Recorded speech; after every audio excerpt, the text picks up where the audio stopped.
Hi students, today we continue the topic of yesterday's. Okay.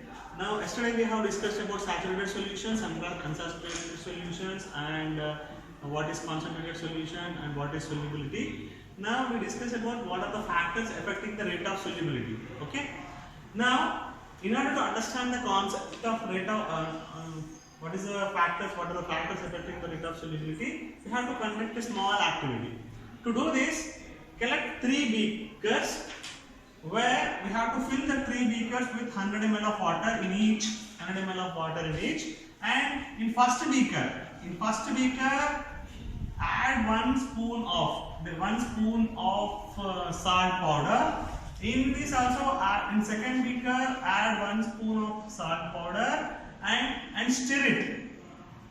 Okay. In third beaker add 1 spoon of salt powder and slowly heat that on the flame. Here in the first beaker add 1 spoon of salt powder and keep it undisturbed for some time.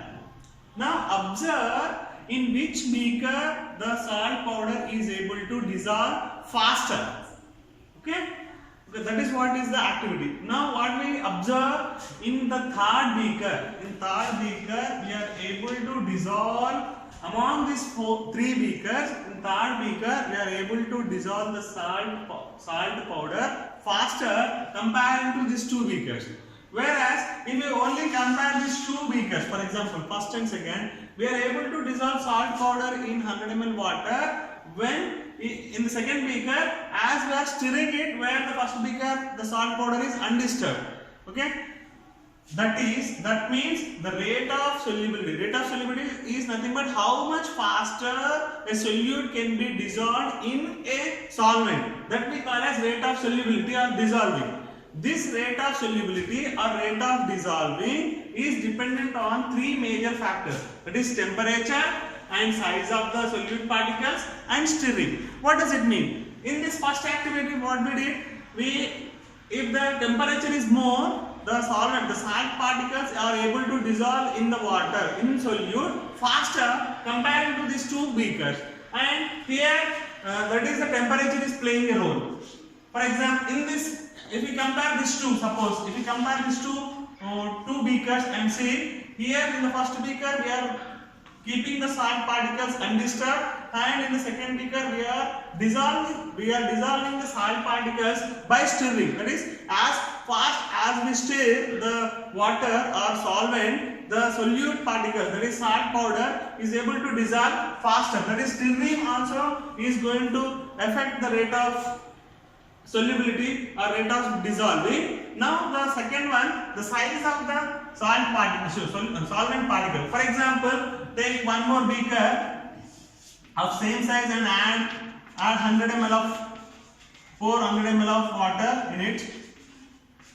Instead of adding a salt powder, add 1 spoon of salt crystals, for example. Now try to dissolve the salt powder and try to dissolve the salt crystals and see. Okay, we will able to dissolve the salt powder faster than the salt crystals. That is, size of the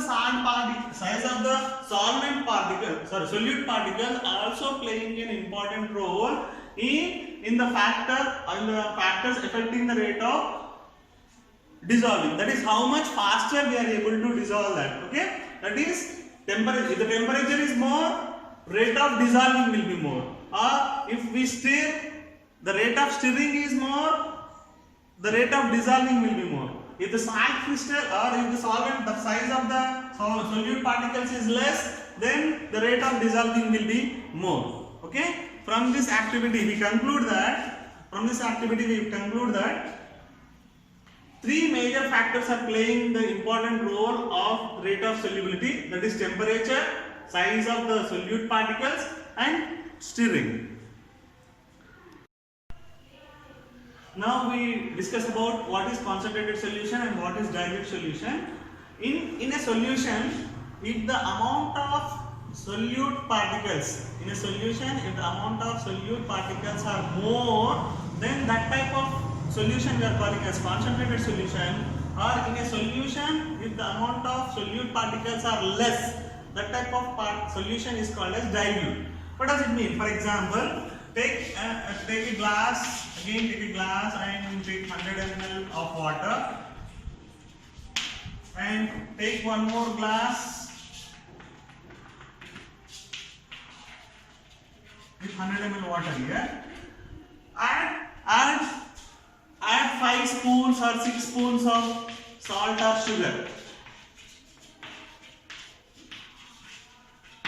Okay, now here you add only 1 spoon of salt or sugar. That is, in this first case, the amount of solute is 5 spoons, and here in this amount of solute is 1 spoon. 1 spoon. Okay, that is, this, if we add salt, this will become as a salt solution. This salt solution is a dilute solution, where comparing to here, where we are adding 5 spoons of salt in the salt solution, so it is concentrated than this. If I take one more glass of water with again 100 ml of water, if I add 20 spoons here, 20 spoons of salt, if I add 20 spoons of salt, even it is more concentrated than this first one. Okay, that is simple. Concentrated solution is a solution in which the amount of solute particles are more. The dilute solution is a solution in which the amount of solute particles are less. This is the difference between these two, and I hope you understood with these examples. That is, between these two, this is the concentrated solution, and between these two, this is the concentrated solution than this, more concentrated than this. Okay. Now we will see. We have some 3 methods, there are some methods to express what is the concentration of a solution. In our 9th class portion, we will see 3 methods of expressing the concentration of a solution. That is, the concentration of a solution can be expressed in 3 methods. Okay? Methods of expressing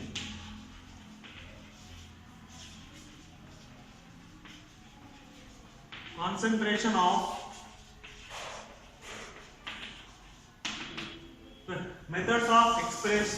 expressing concentration of solution. That is, the first one is mass by mass percentage.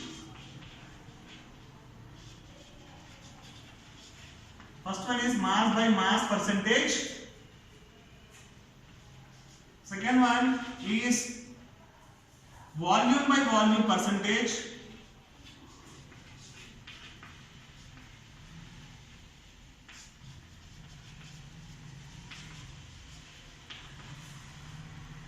The third one is mass by volume percentage.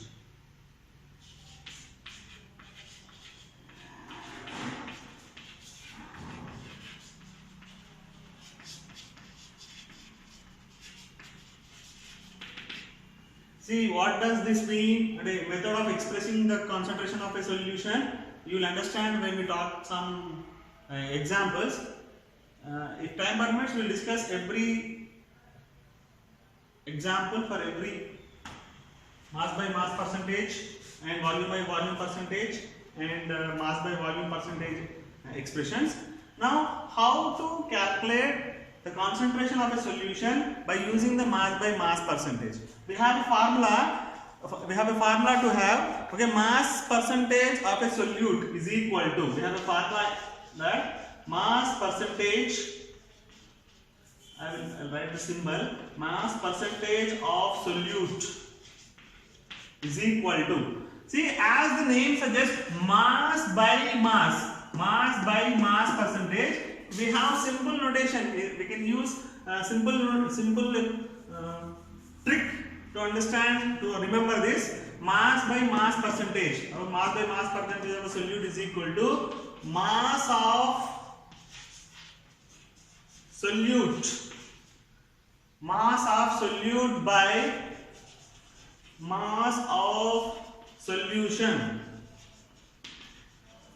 into 100. Okay, of course, learn this, we will understand, we will come to know exact sense of this topic, method of expressing the concentration of a solution, when we discuss some questions and when we solve some questions.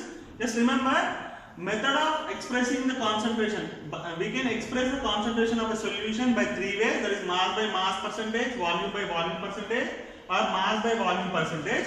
In mass by mass percentage, that is mass percentage of a solute can be calculated by mass of solute by mass of solution into 100. Simple, that is mass by mass, mass by mass, where the solute and solution will remain same. Okay, now can we write this? What is volume?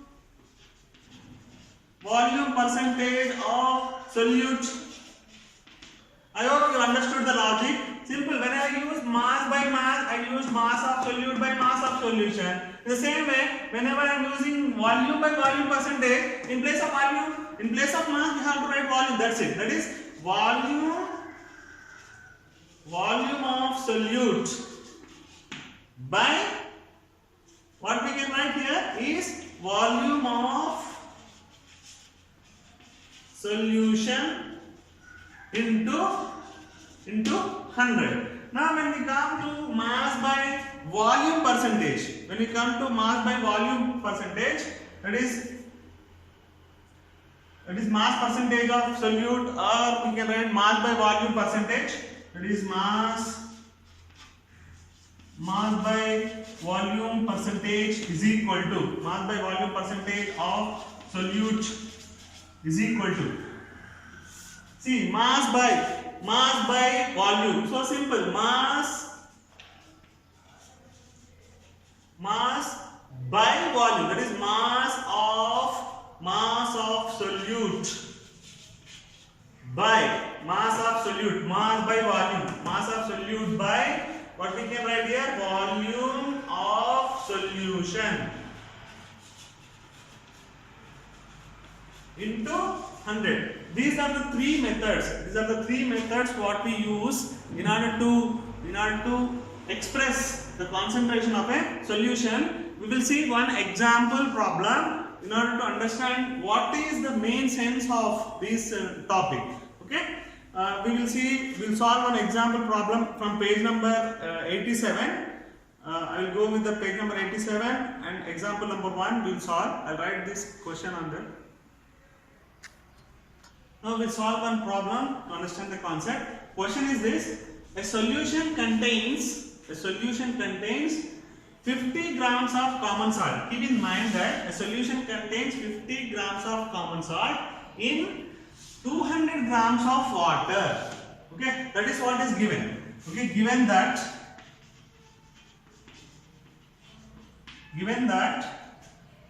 a solution contains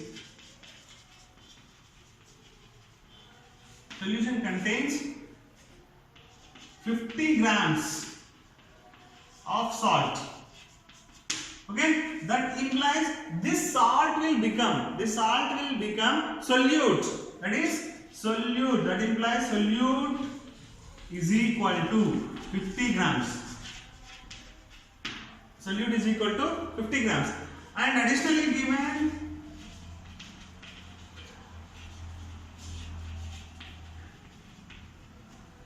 given that the solution has 200 grams of water. Okay, so whenever we talk about the 200 grams of water, that implies, now whenever it is expressed in mass by mass, where we have the formula mass by mass is equal to mass by mass percentage is equal to mass of solute by mass of solution into 100. See here, mass of solution is not given in the question. So how to calculate mass of solution? That is mass of solution is equal to before that the water can be taken as solvent. Solvent is equal to 200 grams. So mass of solution can be calculated as is equal to mass of solute plus mass of solvent, because the mass of the solution is the mass of solute plus mass of solvent. Suppose in this our example, it is prepared in this solution is a salt solution. So in this salt solution is prepared by salt, that is 50 grams of salt and 200 grams of water. So adding up these two, we will get the mass of solution, that is 50 grams plus mass of solvent is equal to 200 grams. So that will become 250 grams. So 250 grams is the mass of solution. So as the question is given, calculate the concentration of the solution by mass. We have the formula already, we have written on that. It is mass by mass percentage is equal to mass of solute by mass of solution. Mass of solution we want. That's why in order to get the mass of solution, mass of solute plus mass of solvent is added. So when we calculate mass of solute, we have to take mass of solute is 50 by mass of solution. Don't keep it concentration of 200 grams of water is been given, where we have to add the 200 grams of water, that is solvent mass and solute mass, so that we will get the solution mass. Okay, so that is equal to mass of solution is nothing but 250 into 100. That is, if I cancel 50 ones are, that is 50 fives are, again 5 ones are, 5 20s are. Good. Okay, that is equal to 20. Therefore, that is mass by mass percentage of the given solution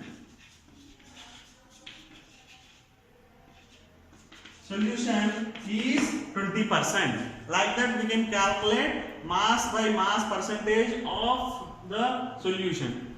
The same we can apply if it is suppose mass of a solution is, a solution contains 50 grams of common salt and 100 ml of water. How to calculate that we will use we will see in the next class. Okay, otherwise you can substitute in you can solve by yourself.